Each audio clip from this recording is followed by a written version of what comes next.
This is a this is kind of a fun angle, something considerably different. It's got a weird shot of the hair, and the part in the hair looks totally different from here. Because I'm looking at myself on my computer screen. Over here. Anyway, hello in YouTube land. I miss you guys. God, I miss you guys. I miss this. We don't do it enough. I don't know. Drinking a light beer, Coors Light. Enjoy that a little bit. Oh, Upsquatch. I was at the supermarket the other day and I saw a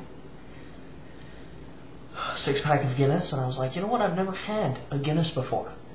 I just haven't. So I figured, you know what? I'm going to try this and see how it is, because I'm all about trying new things and you know, seeing what it's like. I didn't really like it. Gotta say, it was kind of like just didn't work for me. Maybe, but then you know, didn't like beer the first time I had it, so maybe it's just something I have to drink more of. I've had one of the Guinness, and that was about a week ago. So I'm gonna work on it. Maybe I'll have a few more of it. Two of those, 10 Zaphod Zombie scripts, and in fact, I just strips. Did I say scripts? I meant strips. And I just finished the 11th one just a little while ago. And I have to say I'm thrilled. I think has it just been the past week or past 2 weeks where I've been doing it, using Zaphod Zombie. I mean, I've been actively making these strips, and they're coming. I mean, granted, the strips, this whole car storyline, Zaphod buying a car, it's, you know, not much effort going into the actual illustration. They don't require much effort, I should clarify. But it's still, you know, it's a lot of work. I'm very impressed with the fact that I'm getting it done. So I just finished the 11th strip today. I'm going to post it tomorrow. And I actually this is the first time I've actually written a post. It's common in the webcomic world, as you're all very aware of, to post a corresponding blog with the strip, and I actually just finished writing that just a few minutes ago. This is the first time that I'm doing that with Zaphod Zombie.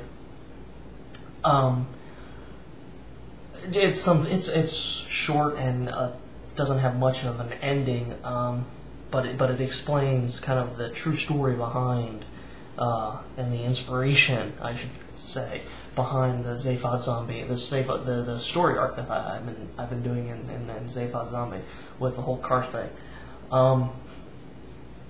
And I won't give any of it away now, obviously, since you can just click over to the website, read the comic, and read the blog post tomorrow or today, whenever you're watching this. But I found that actually in writing it, you know, there's nothing super exciting about the backstory, but it does end kind of on a twist, so that's something for you to look forward to.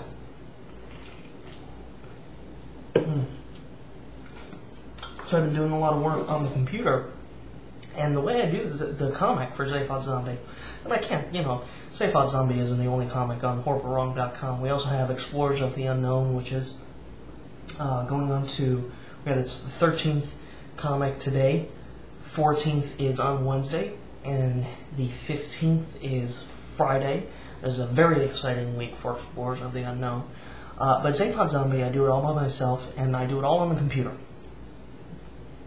I haven't hand-drawn anything in a while, and certainly not for Zaphod Zombie.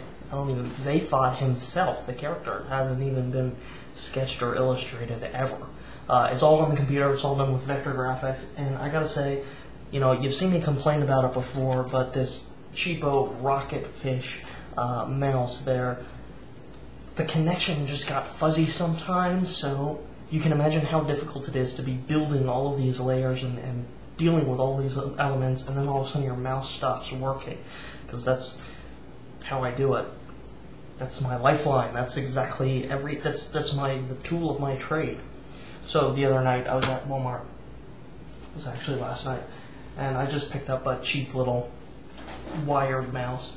And it was kind of cool because it's green. It's got that green the black and green. Those are the new Explorers of the Unknown colors that I adopted in the second novel that is still in production. But it is a super cheap, but it's actually a laser mouse, so all of a sudden I have full, awesome control over what I'm working with, and it's pretty damn exciting. There's one other thing that I want to talk about. There's actually two other things, but I'm going to save the second thing for another vlog because it's far too important to squeeze in these last few minutes. The last thing, so what I'm going to talk about now is a series that I'm going to be doing, unlike any other series I've done. It's kind of a little bit more like the challenge series. It's going to be called Technically Creative, and it's going to be a series of contests. And the inspiration behind this is, I talk about encouraging and supporting your creativity through YouTube, on YouTube. But there hasn't been a lot of that lately, so I want to try to tackle that concept with this Technically Creative idea. And there's going to be a series of contests to focus on each creative element of kind of production, basically. Production of a video, specifically. So there's going to be brainstorming, the conceptual stage. There's going to be the script stage. There's going to be a directorial and editing and acting stage. And then we're going to have a special contest for musicians.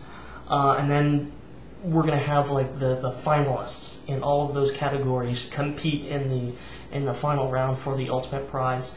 And there's going to be I'm planning on putting my money where my mouth is, and offering up some really good prizes for all of these sections.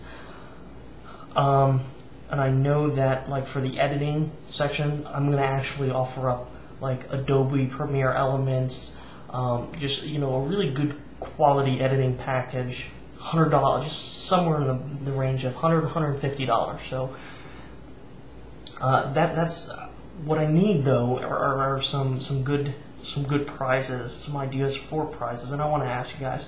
So like, what would you, for a contest revolving around like brainstorming, coming up with that perfect idea, a really good idea? What's a good prize for that? For the script contest, the writing contest, I'm leaning. I would like to do something like Final Draft. Like Final Draft is ridiculously expensive, and then there's a really good, totally free alternative to that. So I'm not keen to offer that as a prize. So I mean, any ideas that you might have for prizes. I think there's going to be finalists in each contest, and everybody will probably get like the wristband and stuff, or a book or a DVD, and then we'll pick a winner in that contest, which will be the grand finalist. But yeah, that's the concept. It's going to be called Technically Creative. And this is going to be something like you want to share with your friends, and if you want to, just get some exposure, you're not going to get much exposure depending on who sees it. Maybe Victor will pick up on it or something. But if it's hopefully I'll put together some good prizes that if you win will certainly enable you to be a little bit more creative. That's really all the time, not more creative, but more productive in your creativity. That is really all the time I have. So I'm Krumbine, you're you. Stay creative, guys.